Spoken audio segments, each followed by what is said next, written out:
Hello.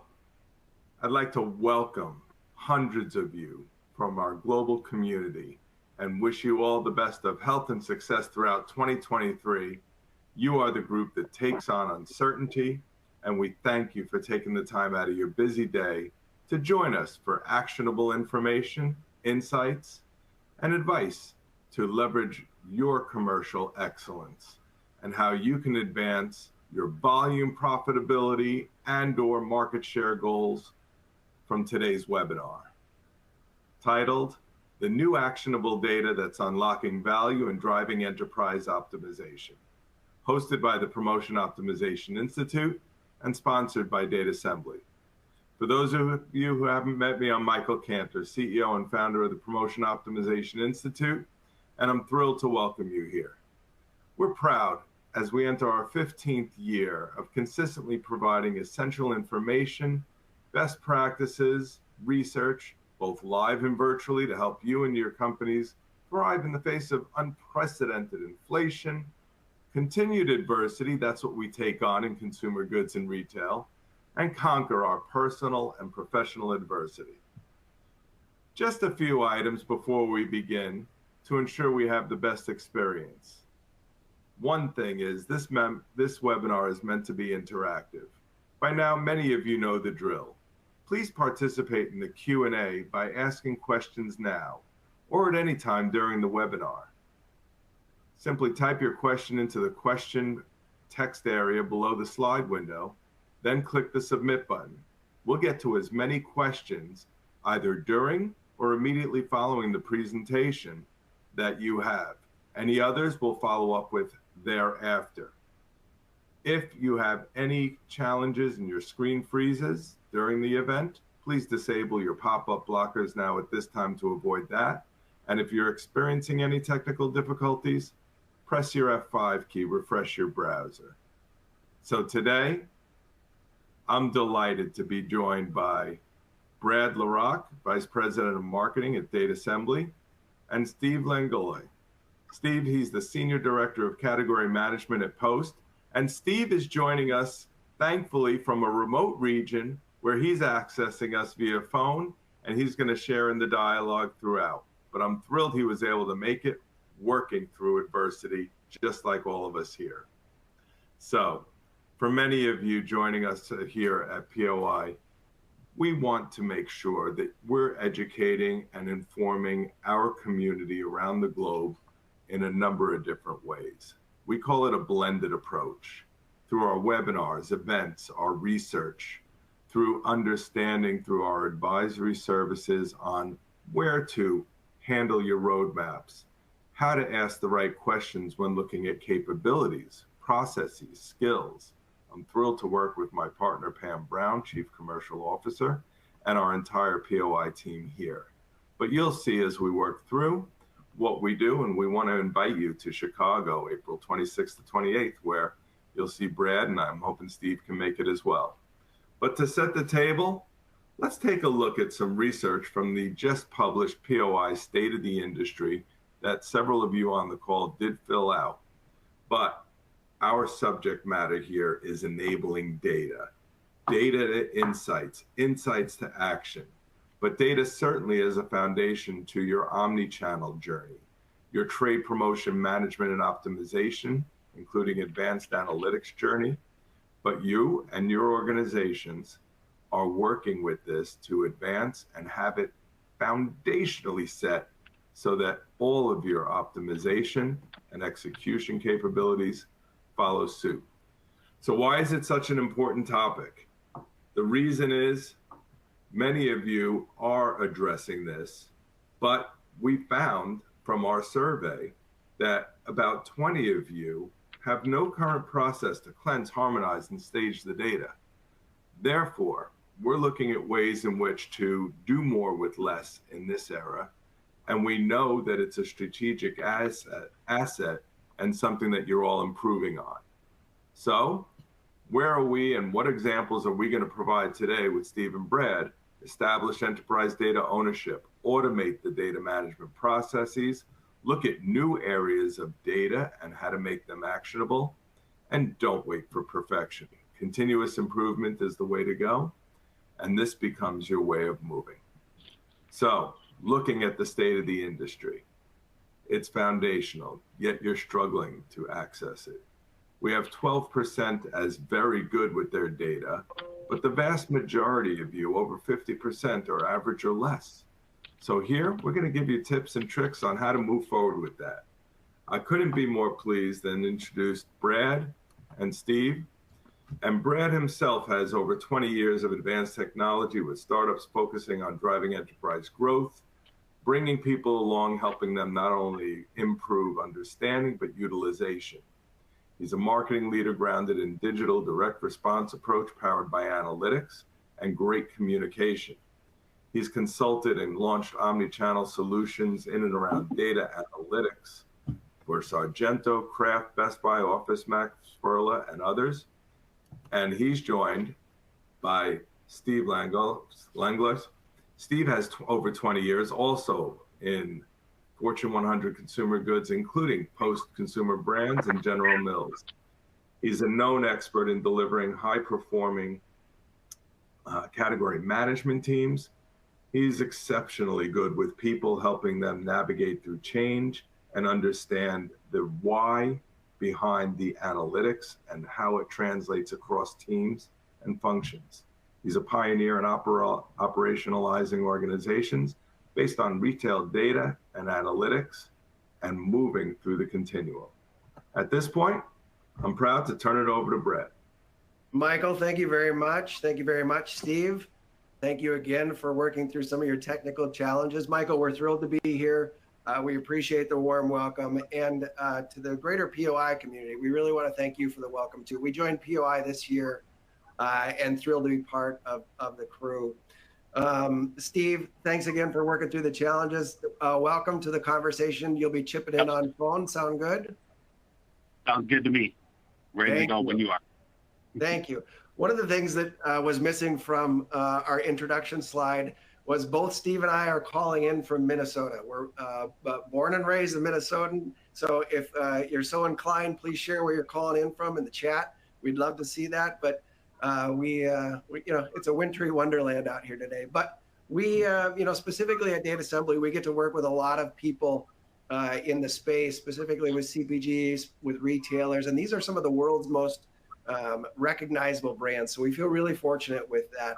And what's very clear in our conversations is there's a lot of challenge, to say the least. The 40-year inflation is obviously impacting a number of things, and buckle up. I mean, just yesterday we heard a little bit more from the Fed about what this could look like. So, end of the month, it'll be pretty interesting to see where the numbers ultimately raise to. But what's really clear, and I heard this spelled out very well, is it's going to be larger than we want to, and it's going to last a little bit longer than we want to. But that's really creating some uncertainty in the whole equation. We've seen challenges in supply chain that has not normalized yet, and ultimately increasing expenses both on raw material and in labor, which is really an incremental challenge. A terrible cocktail of challenges, actually, that many of our partners are going through.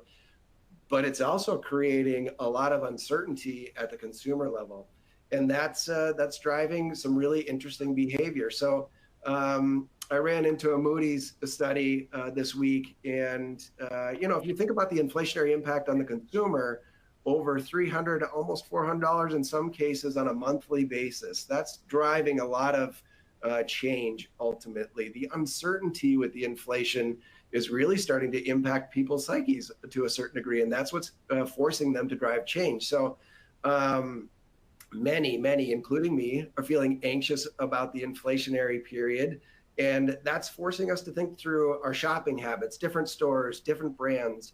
But what's very clear is that the window of consideration is wide open. And it's a really dramatic market, and an opportunistic market, I think, is the right way to think about it. But what's very clear is with all of these unprecedented conditions, CPGs are really need actionable data right now to really impact that market. So that's really what we want to spend a little bit of time talking a little bit about today. So I'm gonna keep moving ahead here and make sure these slides go. Steve, I'm going to bring you into the conversation here. You've been a long-standing participant in this conversation, well before we got connected with you. Can you talk a little bit about the volume of data, actioning the data, and what that looks like today? Yeah, and in fact, I'll tell you what, Brad. Why don't you just go back one slide here, and then I'll kind of jump in. I was going to grab the second half of this slide on you. So one good piece of news here is we're not overly rehearsed. Nobody likes watching a presentation where people are overly rehearsed here. Right? So we're going to free flow it here a little bit, and I wasn't able to get on camera today, but we will. We got the right guy on camera. Brad's a little better looking, and he has a way better background than I do. So now what I would like to do, though, is I'd like to follow up on this slide and kind of close on the right-hand side of the slide. I have been in CPG for many, many years, and we've just been through probably the most dynamic period. We all know that. We've all got the scars. And we are actually what I'd say we're really in a key reset moment in this industry. So having been around for a couple of decades in this business and having seen very, very modest inflation and relatively stable markets and essentially trying to understand, how to compete in a very Walmart-like world. Now, if you fast forward 2-3 years from that environment, we are now literally going to need to reset the value of every product at every store. We don't really know where the new thresholds are for all these products. What used to be the actual typical threshold for a box of cereal or a can of soup. That's all evolving right below us as we speak. They literally, right now, we're going to watch for the next year or two while prices start to stabilize, while we start to see less inflation. But then that's going to become incredibly dynamic because all of the retailers that have been competing successfully with some of the bigger competitors like Walmart and Amazon now are going to be in a situation where they're going to be kind of back in the game fighting for market share. That's going to create a whole nother level of competition, a whole nother level of need for transparency. And this is a solution in data assembly, which I came across 6-7 years ago. For the very first time, these guys, like any good startup, are going to be a 10-year overnight success, as we like to say, in this business, right? So they have been working really hard to build a platform that allows them and allows you to see every price point at every store, literally every week, that has evolved into not just a price tracker, but a distribution online tracker. Can I click through with this customer and get this item in my local store to have it delivered to me, or click and collect it so I can go get it myself? All of that capability that these guys have been developing over the last 5, 6, 7 years, I think we're at a pivotal time where it's really going to manifest itself in the marketplace. And so if you're a CPG or if you're a retailer, the next year or two could even be more dynamic than the last 2 years we've been through. Why don't we go ahead to that next slide then? I just wanted to kind of give it that little extra consumer emphasis there. I appreciate that, Steve. No problem. So I would tell you the bigger challenge, though, is what do you do with all that data? Now, that was, for me, the journey I've been on is because I've been in this business for 30 years, and because I started out kind of very much when Nielsen and I started out with some of the very first data sets. I've seen the evolution of this thing over the last 2-3 decades. What has been transformational for me, and why Data Assembly is a company I like to work with closely, because I've really enjoyed it, kind of inspired me to realize that big data is not only here, it's actionable, right? It's something that we can start to actually work in. The reason for that is cloud enabling. We all have data scientists somewhere in our organizations now. We all have and are starting to have those conversations about how do we blend and harmonize huge data sets. Our collective companies are starting to kind of build out that future, and data assembly is going to play a really critical. I personally think data assembly is going to play a very critical role in that because of the kind of proprietary, unique, and very transparent data that they give you access to that you can share with your customer, and it starts to build this kind of iterative, real-time cooperation and partnership with your retail customers, and that's a whole new phase of optimization that we're going to be in, where they're going to have the transparency across different retail competitors. You're going to have to be that much smarter because you're going to have to bring the right strategies. It's not going to be a guessing game as much as it was in the past. So I would say all of those bode well for us in terms of now that we have big data, now that we have data scientists, clouds, and the ability to funnel that into very useful dashboards. In fact, one of the very first dashboards or Tableau environments I was ever in was Data Assemblies 5-6 years ago, and it kind of blew my mind. So the idea that they were able to wrangle that data, organize it, make it really accessible in a series of drop downs, and allow you to go in and explore what's happening is just incredible. So I'll stop right there. Now Brad deserves a little bit of time. Steve, you're being very generous. I appreciate that. It's fun to actually hear it from your perspective. I'll share a little bit from our perspective. One of the things that we, as we were designing the product, designing the solution, obviously we saw gaps in the market. And one of the biggest gaps, and one of the things that is a bit of our milestone and a bit of a North Star for us, is transparency, increasing transparency wherever we can, because that transparency is really what creates the action, and action ultimately increases growth. And what we noticed was the aggregate data, the syndicated data, sometimes it gets very difficult to action because a lot of the local nature of the data, a lot of the recency of the data really gets stripped away to build what is a very nice market view, but it suffers a little bit on the actionability. We also see the same inside of the data lag. We see a lot of decay that can happen as the data is slow to get in front of the user. So 3 to 4 weeks is where once wasn't a very big deal, now is a really big deal. Like Steve, you mentioned Walmart, you mentioned Amazon. I mean, Amazon is changing prices 250 million times a day. Okay, so waiting 3 to 4 weeks to understand what's happening at a store level is really creating a tremendous amount of inefficiency, which is something that we're attempting to solve. And maybe most importantly, and Steve, you touched on this too, we are working to bring publicly available data into play. And when it's available publicly, that means it's completely shareable. So now it introduces a whole new level of conversation into the conversation. And all of these things are increasing the transparency that we think is so important into market. A quick example of some of the visual detail that you can see inside of our application here on the right. But that's a little bit of how we view. I want to take 2 more seconds and share a little bit more on what we're actually doing here.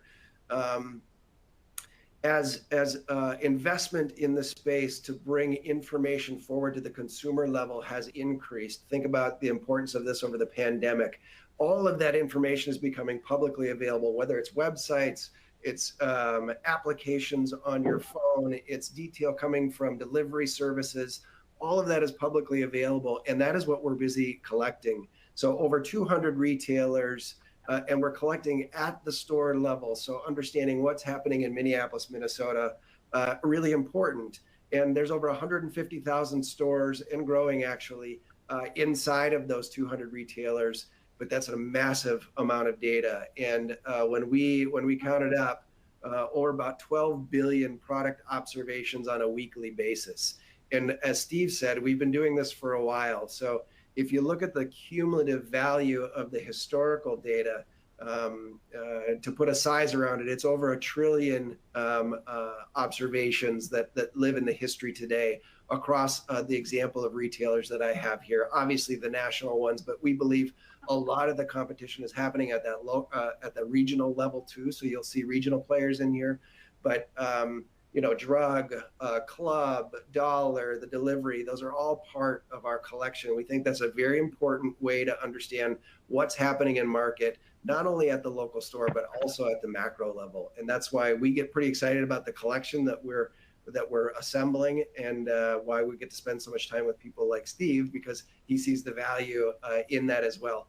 Here's a little bit of a double click, going a little bit deeper on what this looks like. And then Steve, I'll ask you to kind of come in, but when we're collecting information from these stores, we're looking at pricing. We're looking at what does the everyday price look like? What does the promotion price look like? And maybe more importantly, what type of promotion was it? Was it a BOGO? Was it a % off? Really incremental pieces of information that help assemble a picture.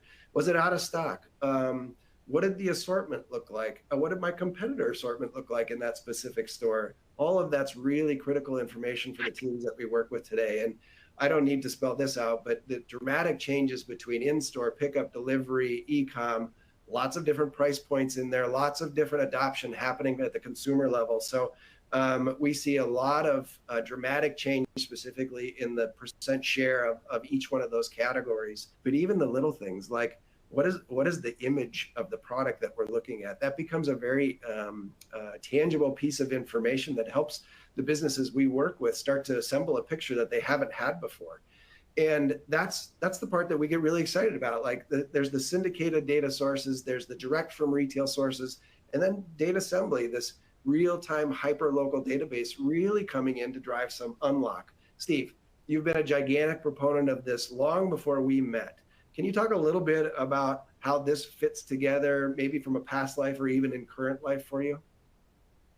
Yeah, there's so many different paths you can take here in terms of leveraging this data. But to step back from this, at the very core of this is just the idea that you would have store level transparency to pricing. And that is something that, while, yeah, you can go in any week in Nielsen or IRI and you can look at an aggregated bunch of stores at whatever price point they were carrying. Sometimes Nielsen or IRI can release some of that store data to you so that you can see a little bit of store level data. But these guys are unique in as much as every week at every store, they know every price point on every item. If it's in the store, if it's available to that consumer shopper who lives in that neighborhood, in that zip code, then they can then build both pricing in terms of what is the pricing on those off weeks where you don't have a promotion. Because, by the way, the price is not the same at every store and every market. And in fact, we see national retailers consistently on those weeks they don't have national promotions for a given category or segment, look in and say, which items can we take the price up a little? Which items do we want to be a little hotter in this market or a little less aggressive in this other market to make a little more profit? All of those manipulations on those off-promoted weeks, those everyday price weeks, where you see the different price zones around the country or even within a specific market you're competing in, are really incredibly informative. They also give you a leverage or a little bit of an understanding of how that retailer is deciding how much money they want to make on your products or not. And if they want to lower your price point every day at some of their stores to take some competitive share from one of their competitors, how does that impact your business? How are you then able to understand those cross effects and some of the adjustments you need to make when you've got a retailer in a market having an everyday price point that's going to make it a little more difficult for you to compete? So that transparency, that ability to be constantly monitoring what's happening competitively with your retail competitors, not just in everyday pricing, they're not promotion. What these guys do is every week they can see whether that everyday price that they see consistently has shifted into a promoted price. And if it has shifted into a promoted price, you can see that across the entire marketplace where it's at. And you can see essentially over 26 weeks or over a year, you get a very good read on the competitive trade plan that particular item has. So if you have a particular competitor who you're trying to understand, hey, at this retailer, how quickly could I understand what kind of strategies are they using? These guys have kind of almost an instant ability to go back 26 weeks or 52 weeks and say, hey, I understand the flow of my competitor. So that has implications for some of this data to be used up in the marketing departments or in the marketing departments where they can assess what if they like the gaps they have to some of their key competitive products they're competing with. Much of this will get pushed out to the retail teams where you'll see that there'll be a price point on a product that looks a little wrong to a retailer, and then you can go in and find out whether that's a closeout item, where a given retailer has decided just to discount an item to move through a bunch of inventory to close out a certain item that they had on promotion, say, the week or two before. You can also, though, see very much where there are situations where price discounts may or may not come through when you go through, say, an Instacart or you go through a Shipt. So there are so many dynamics to this. And, Brad, I would tell you, even on that last page or the page before that, I thought, wow, I've got so many different things that I can jump on from a retailer standpoint, from a CPG standpoint. It is, for me, one of the very first business objectives we had was just making sure that if we saw situations in market where pricing didn't seem right, we could investigate it quickly. We could either go back to that customer and settle up with them on what the issue was, why the depth of discount occurred with one of their competitors, or we can double back and just show them real data that suggests that it really wasn't the kind of depth of discount that they thought was going to occur in the market. So there are a number of different opportunities here to consistently work with your teams across trade, back into marketing, to use this data to really have a much broader, a much more granular at the same time look at the category. Thanks, Steve. Yeah, not a quote from Steve that I wanted to share here, but this was one of the first quotes that I got exposed to when I was working in data assembly. And it really put a fine point, I think, on what Steve was just saying, which is, listen, there's so much churn that can happen around varying data sets. And to finally have a single source of truth of what's happening at the shelf at that moment, it really gets rid of the noise. And I've spent enough time inside of various data organizations to know that, once you can see the signal, things become very quick and very actionable. And that's one of the things I get super excited about with data assembly, because I think it's that. Now, Steve and I have given a little bit of background on the company. We wanted to share a little bit more of what this looks like in play. And one of the things that I love about Steve is he's been a long proponent of leveraging the data to action organizations.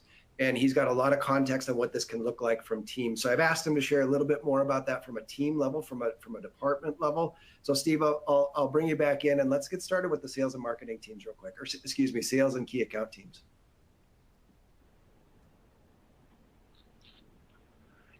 Yeah, so I will tell you one of the most dynamic things we've all been through in the last year is trying to understand if your customers are going to move on pricing. And I would tell you that a year ago, right now, most of us were sitting here and thinking to ourselves, wow, we saw some key customers move in the last couple of weeks, but how do we make sure that all of our retailers understand that the marketplace is shifting and moving right below us as we speak? So these guys have been instrumental with a number of different CPGs in helping add that level of transparency to price increases so that you can see that one of your competitors has moved in your market. You can see that they've moved in your market across all of their stores or X number of stores almost on a weekly basis as these stores get collected. Week after week, you start to see 300 stores change this week and then 200 more the next week. And by week 3, you see all of your stores at a given account move to new pricing that you have tried to implement in the marketplace, which sends off a signal that you can then take this data because of its transparency. It's completely public. Bring it right over to the other customer and say, hey, these guys moved. They moved over the last 2 weeks or 3 weeks or the very next week they moved and said, hey, we moved all our stores to this new price point, which then for you allows that retailer to have the confidence to go ahead and make whatever moves they need to make. Now, I will tell you when it comes to pricing, that is a little bit of a third rail for some of the sales folks in terms of you want to make sure that your retailers have the information they need to make their decision for their stores to be competitive in the way that they want to be competitive. I always remind anybody on my teams that we are not the government. We just suggest retail pricing. Our customers determine what's right for them strategically. However, this capability, this transparency, this sunlight that you can cast on what's happening in the marketplace allows your retailers to make better business decisions quicker and to make the right decisions, not just for them, but also for you guys in terms of, hey, this is the agreement we got, this is the market we want and how we want to compete in the marketplace. And this allows them to have more certainty and more confidence in being able to go out and make those kind of moves. And so it is really critical to understand just how dynamic this is.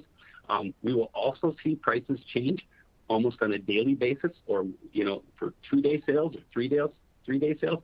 So think about not just those week after week or quarter after, the big changes that occur. We're looking this quarter to see if they're going to move on pricing. Think about those 1 or 2-day sales that now are occurring right below the waterline here with Nielsen. Nielsen or IRI cannot collect daily on discounts, but those sales are happening. So these guys are one of the very few resources that we will have down the road to be able to continually be probing each retailer to find out what depth of discounts that they're unleashing at any given group of stores at any given time for any given period. And that's a dynamic that's super critical for everyone in CPG to understand. I think it also pairs up with the idea that whatever is online doesn't necessarily have to be in store and vice versa.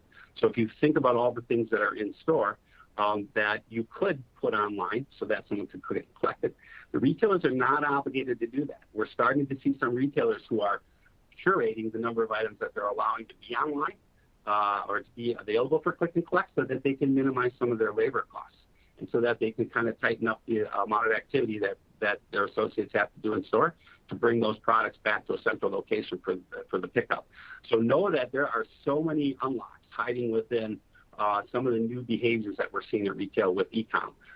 These guys are going to be right at the forefront of that. They're going to be helping us lead. For me, they were a safety net for the last 5-6 years.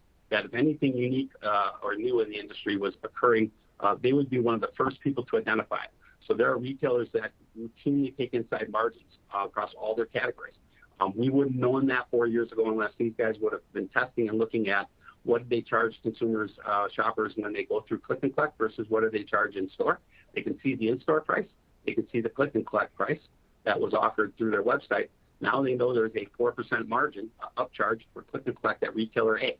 Now that 4% margin is important for that retailer, but it also impacts your business, and it impacts your ability to drive the list you want. You may see a little higher price that might dip it over a key price threshold. Think of the negotiations you might want to have around what can we do to have some offsets on that 4% margin if it's something that you think is going to be a derailer strategically for you.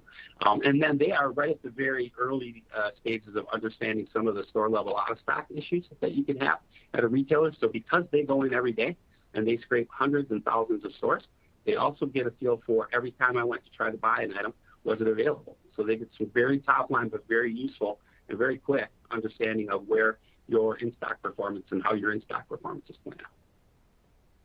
Here's a guys. Here's a quick example of what Steve was mentioning at the top there. The ability to really expedite the price moves. We saw a lot of this last year and captured a lot of stories from conversations with our accounts on this. But the retailer approach of wait and see, that can be a very tricky and delicate situation to navigate. There's no doubt about this. And one of the things that we saw quickly was for this very specific food producer, they were able to make the decision on when that price was going to move ultimately and leverage the real-time store level data to indicate how that is moving in the market. That increased a partner level conversation and really drove some confidence with those retail partners in such that they were able to move faster. A couple of key retailers here in this example moved faster than they typically would have been as compared to previous price actions.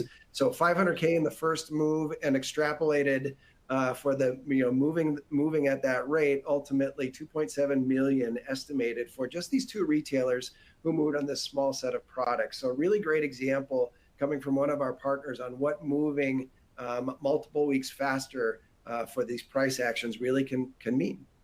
Steve, the data sources help revenue growth management teams in a number of ways. Can you elaborate a little bit on that from your perspective? Yeah, I will tell you, this is a little interesting aside, Brad. But when Data Assembly first started working with a previous one of the previous companies I worked with, one of the very first areas that we directed them was to the revenue growth management team that was being stood up at that time at that company, and that is because just understanding key price points and being able to use some of this super rich data that Data Assembly collects is really critical to be blend. This is the kind of data you can blend and work with internally to make sure that you understand how much competitive activity was taking place while you were running some of your key deals. So that, for example, in some markets, we could see 2 or 3 retailers who had a tremendous amount of pricing activity going on over consecutive weeks, and then they would go dark for consecutive weeks. And so this is an opportunistic opportunity. This is an opportunity for all of us to look at the cadence of the kind of merchandising that your retailer is doing, to look at the history of the work that they're doing, to be able to identify when they like to make their trade spends, when they like to make their moves and how long those moves are, and what groups of products they're going to take with in those moves, which ones they're going to leave behind. And then in between those moves, I will tell you one of the things that was very dynamic this year, Brad, was as we saw these price increases happen, it was really fascinating to see how the retailers would adjust pricing 1 week at the shelf every day, then come back with a little bit of a deal to take because the price went up. Oh, we took our price up. Oh, I'm going to come back with a little bit of a deal to give my shopper a little relief from that new price point we gave them for a couple of weeks. Then I'm going to go off that deal, go back to my new higher price for a little longer period of time. Then I'm going to come back to a hotter deal. They're kind of getting people acclimated to the new pricing. Those cadences, watching those moves week over week and how many stores they would move prices on and how quickly or not quickly, how deliberately they would move on pricing was also really critical to be able to understand how they're thinking about the kind of price threshold, the kind of gaps that they have to their competitive retailers. So I think there's just so many places that over the next 3 to 5 years, every CPG is going to go with this kind of data to be able to really focus on different growth opportunities that they're going to have based on how much investment or how much do we want to pull back on a given market, on a given set of retailers within those markets, or eventually I think we're going to be pinpointing within a given market for a given retailer. Here are the stores we'd like to be at certain price points or certain depth of discount. Here are the stores we'd rather stay where we're at. Or I think where this is going to explode is once we get into digital assets and you start thinking about the kind of digital offers that you could partner with that get you out of the mass market plays where we're going to run an ad in an entire market, where you could go in and you could literally pinpoint the household types, the density of those households by store proximity, and go in there and literally be able to drive differentiated conversion of shoppers in some of those specific stores with the right offers. So awful lot of stuff to unpack there, but revenue growth management and having that commercialization team at the center between sales and marketing today is really going to be one of the real engines that's going to drive price point strategies moving forward. It's one of the organizations where we spend most of our time, Steve. So I think that's well said. A great example here of spotting those changes early and being able to spot very small changes early. Household cleaning product manufacturer here. Needless to say, they had dramatic jumps in raw material. Inflation really was driving a lot of incremental challenges for them, and the pandemic creating the new demand really created a very dramatic environment. And the decisions on when to take the price and when to move became very important relative to controlling the supply chains. And leveraging data like what Data Assembly has, the localness, the real-time nature of it, highlighted a specific change to a competitive product in a small market at a key retailer. But that was the tip of the iceberg. 80 stores inside of 5,800 stores across the US. So being in tune to those small level changes allowed this revenue growth management team to make some very critical decisions quite early. And in their words, not mine, we were able to move on that price and make that competitive change to take advantage of the market 20 weeks faster than we typically would have, because we never would have spotted it inside of the syndicated data. There just wouldn't be enough volume there. And the way that the change was rolled out would have kept it masked for some time, let alone being able to react that quickly and make the decisions internally about what the next steps were. So I loved that story, Steve. I know this really speaks to what you were mentioning on the previous slide, but being able to spot those small changes deliver a lot of major impact. And I wanted to make sure that we shared this revenue growth management story. But Steve, near and dear to your heart is the category management group. And I wanted you to talk a little bit about what that looks like for you from your perspective. Yeah, this has been very much a pricing tool initially out of the gate. And we've talked already quite a bit about the power of seeing pricing at the store level, seeing weekly pricing by zones, et cetera. For me, where this capability becomes incredibly powerful is the ability to go in and to be able to look at and to be able to share to competitors exactly what distribution position their competitors are in. And I think any of you that are out on a regular basis strategically selling in any of the opportunities you'd like the retailers to take advantage of, there's no better way to get them interested in understanding what you'd like them to do. There's no better way than by showing them what their competitors are doing. They are, these guys, everybody in this industry wants to win. Everybody in this industry wants to have the right mix for their shoppers. Everybody in this industry, though, has a lot of routinized behaviors that every 6 months we just throw 10 items on the shelf and take 10 items off the shelf. The ability is with this tool, they have something that they've built into this kind of a distribution dashboard.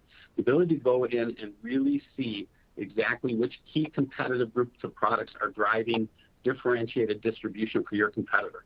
What is it that retailer A is doing in my market distribution-wise that seems to have me at a disadvantage? And to be able to show that to them I'd say one of the best examples of why I love working with these guys and why I've continued to partner with them is I had an opportunity with one of our key retailers to put in front of them the amount of distribution we were able to get from looking online at the store level in front of them for a multi-division competitor, and show them the matchup of where do you guys carry these items and they don't, and where do they carry these items and you don't.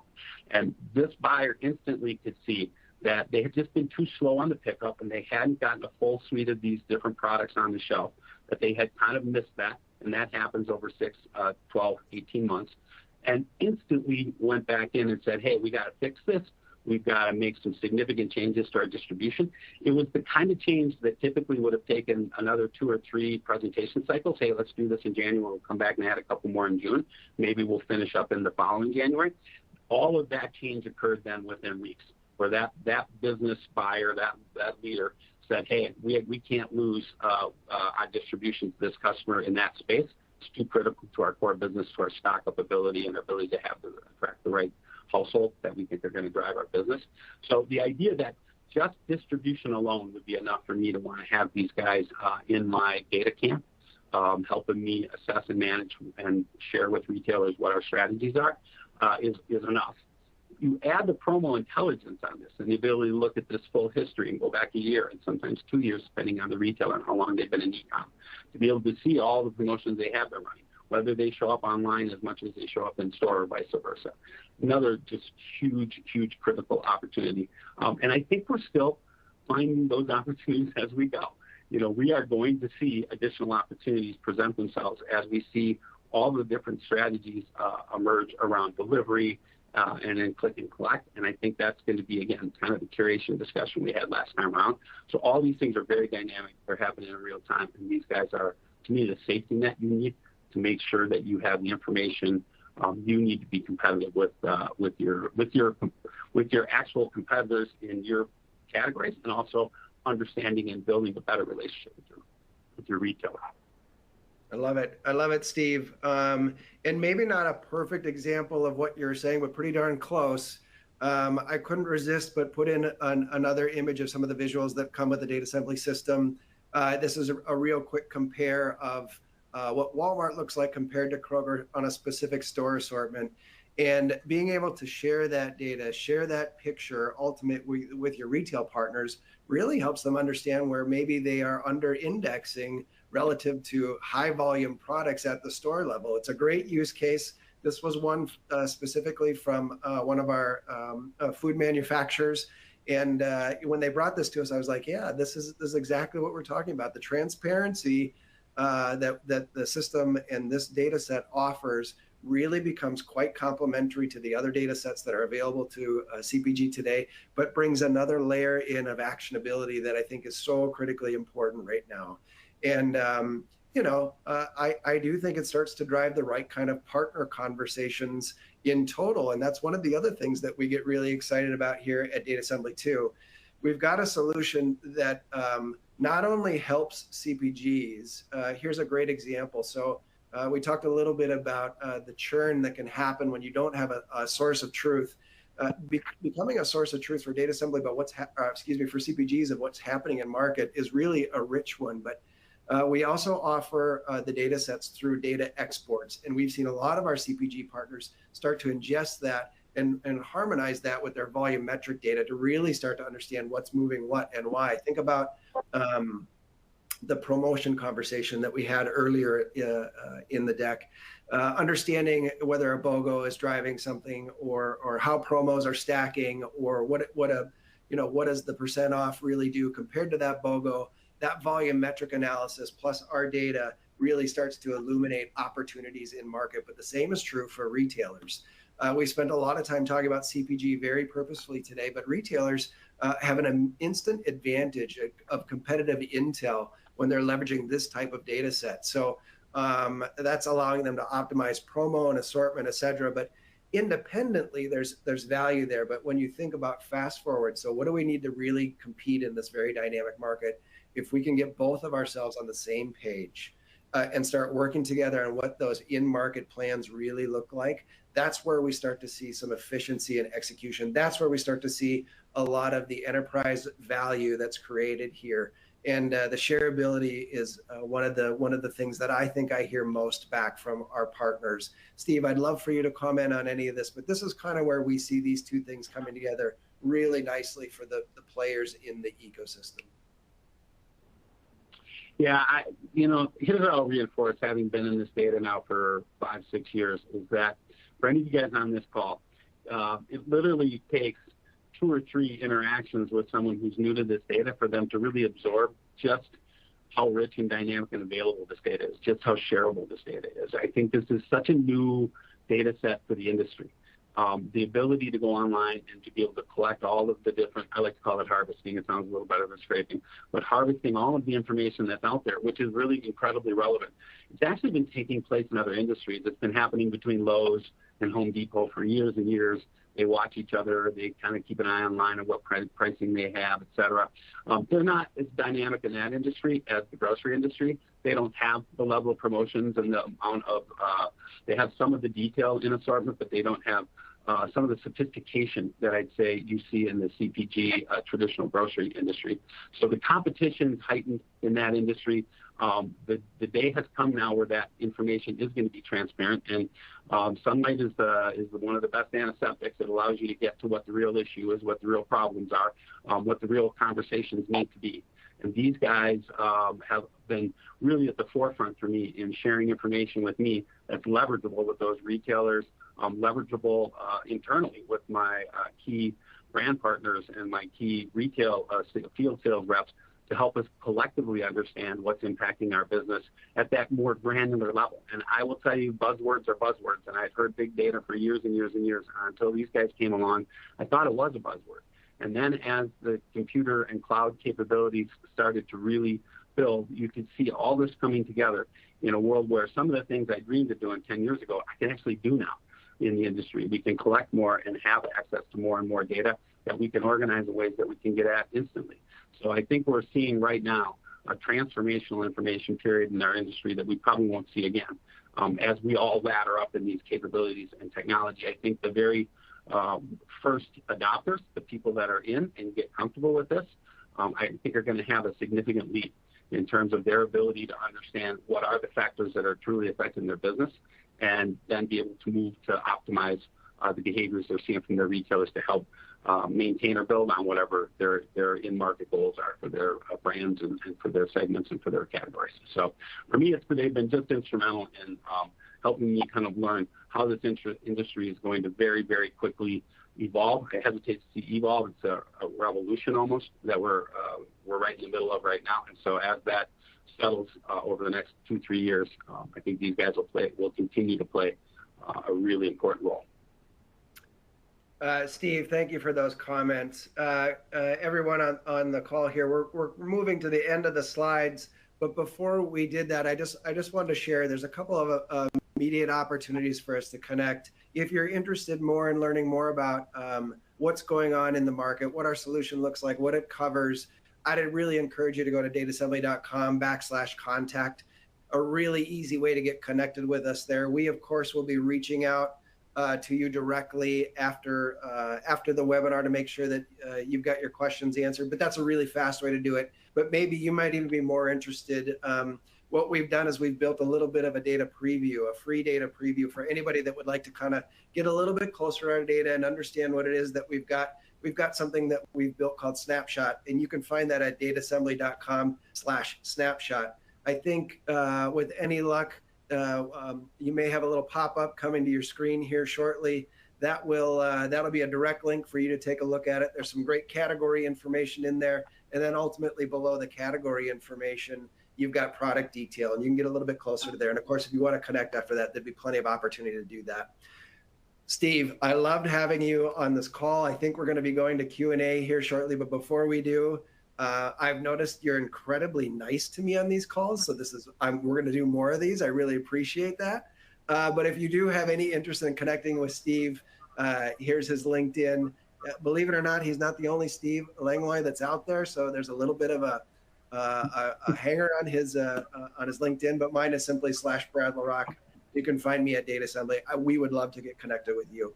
I did see the preview come in there quickly. If that is still on your screen, that's how you'd get to snapshot. But Michael, thank you so much for letting us go here. I know we've run a little bit long, but if there are questions or things that we should take, we'd be happy to do that here. Great information, and thanks, Brad. Thanks, Steve. Really, what a case, great examples, and great results. So thank you. And of course, Steve, thanks for going through the details. Really enjoyed it. Thanks to those of you who have submitted questions already. If you have not, please submit your question now, and we'll get to as many as time permits. And I didn't want to forget to wish everyone, it is Happy International Women's Day. So wish you that. So now on to the question and answer portion of our event here. And please, if you will, there's a feedback form on your console. This is how we continuously improve. Please fill out the form. It's brief. Press the submit answer, and we'll have some feedback from you as to where we are and what you want in future webinars. So I've got a question that came in. It says, how have you created the environment for change? As an example, moving from insights to discovery to actions on what to do with the insights. Steve, do you feel like you want to jump in on that one? Sure. Absolutely. I think one of the things that that's going to be critical as you think about taking this information, developing an insight, and saying, okay, now we know this, what do we want to do next? I think one of the key things will be making sure that you migrate this capability to your retailer so they understand that you can see some of the things that you may not have been able to see in the past. So I think the dynamic nature of this data, the newness of this data requires in every first interaction with your retailer, just that basic ability to transfer to them, hey, here's how we're able to see this information. Here's how we're able to share back with you. And sometimes it creates some uncomfortable situations where they feel like you're violating your Nielsen contract, your IRI contract. You're not. You're really actually just sharing with them information that they would not have been able to see in the past. I think that creates some very new conversations for growth. I think it creates some very new issues in terms of how do we want to think about some of the things that our retailers used to have kind of below the surface that they kind of thought we didn't have a line of sight to or we didn't have access to. So I think it's going to be a very interesting evolution of as these insights come on board, as retailers understand how transparent their behaviors are online, and as we share back with them some of the challenges of some of the moves that they're making strategically online. What's very interesting about this question is that oftentimes pricing is disconnected technically from the actual buyers or the people that are managing the business at headquarters. Pricing oftentimes for a given marketplace is led by a team of people that aren't actually working day in and day out with specific categories. They're looking at all of the pricing happening at a given retailer across all of Center Store and manipulating pricing so that they can actually get some kind of outcome that they want. A good example of that and how some of the insights we've gotten in the past from Data Assembly has been critical to us, knowing that below the surface pricing, those price zones were hurting us at a given retailer. We literally worked with the buyer for that retailer to say to that buyer, hey, here's how we can outsmart your own organization. We can actually put some kind of a small promotion on this item that forces the pricing people to stop using their zone pricing for 3 or 4 weeks, or in this case, 6 weeks, so that we can implement a slight decline in our price point that will allow us not to see pricing go up over a certain price threshold. So essentially what we were doing is we were working internally to outsmart our own retailer with our retailer using the kind of data that we would only have been able to see using with Data Assembly. So it's going to be a very new world of insights that are going to require us to be much more transparent and much more deliberate about sharing out how we're getting those insights, and then even use that to really be able to go back to retailers and say, here's some change that we saw in the marketplace. We'd like to address that with you or figure out if that's the right move to make for the business or for you guys, for your business. And I think those are the kind of new age next generation problems we're going to be solving is just knowing that we now have a line of sight to how pricing is going to be impacting these businesses. Who do we got to influence within an organization? May not just be one group, could be not just the pricing room, but also you go back to a revenue management group, for example, to be able to identify with them what kind of strategies they are instructing some of the other teams to address in the marketplace. Outstanding, outstanding. And I've got the next question here. I know I'll see you in Dublin. But question over from one of our European colleagues. How do you deal? Maybe this is to Brad. How do you deal with integration and matching of external data as you move through this? If you can give some highlights on that.